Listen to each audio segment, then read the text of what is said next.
សួស្តីបងប្អូនអរគ្នាថ្ងៃនេះគឺ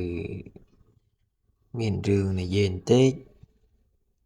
ពីសិនមិនរើសបានខ្សែកថានៅក្បែរផ្ទះហើយនៅណាគេកាត់ផ្ដាច់គេបោះចោលទៅហ្នឹងហើយខ្ញុំបានបកមើលកថានេះគេចាពីអីចេះណាបើតាមមើលខ្សែកថាគឺខាងស្វាយតងនៅខាងកម្ពុជាក្រោមនោះឯងគេទៅខាងស្វាយតងខាងខ្ញុំនេះណាតែមិនមែនខ្ញុំធ្វើទេខ្សែកថានេះតែឃើញគេកាត់បោះចោលក្បែរផ្ទះក៏បកមើលទៅឃើញចាប់អារម្មណ៍មួយគឺក្របកថាគឺគ្មានចាអីទេបងប្អូនចាយន់8ទិសក្បាល8តែអត់មានតួអក្សរអីទេអត់មានតួអក្សរអីទេនេះយន់ក្បាល8ពីរក្របមួយខ្សែគេចាពីរក្រប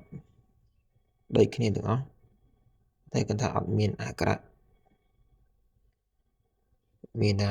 ឆ្អឹងយន់និងតួយន់ប៉ុណ្ណឹងរឿងអក្សរអត់មានទេណាហើយប្លែកត្រង់ថាយន់នីមួយគឺមានអក្សរនៅក្នុងនោះតែយន់នេះវាអត់មានពីចានយន់គេដាក់អក្សរនៅតាមចន្លោះក្បាលហ្នឹងឬក៏ចន្លោះនៃឆ្អឹងយន់និងតួយន់ឬក៏ដាក់ខាងក្រៅថែមទៀតទៅតាមយន់នីមួយប្រភេទការពារខាងខ្មោចព្រាយឬក៏មកខាងអំពើអំពន់ខាងស្នេហ៍ឬក៏ខាងការពារបាញ់បោះកាប់ចាក់ជាដើមណាទៅតាមប្រភេទយន់នឹងប្តីយន់ប្រភេទនេះគឺប្រើបានច្រើនអាស្រ័យលើមុនព្រះគាថាដែលយើងដាក់នៅខាងក្នុងនៃតួយន់នេះតែចំពោះយន់នេះគឺអត់មានតួអក្សរអីម៉ូតូទេអញ្ចឹងនឹងលោកគ្រូណាខាងណាគេអ្នកធ្វើទេខ្សែកថានេះក៏ខ្ញុំមិនដឹងដែរតែគាត់ថាឃើញហើយក៏ឆ្លៀតថតបងប្អូនមើលថាយើងទៅរកគ្រូយករកគ្រាអីហ្នឹងធ្វើខ្សែកថាក៏រួយចំគ្រូតិចទៅបងប្អូនណារួយចំគ្រូតិចទៅព្រោះអីខ្ញុំបកកថានេះមិនមែនតែចង់មកផ្ចាញ់ផ្ចាយទេបងប្អូន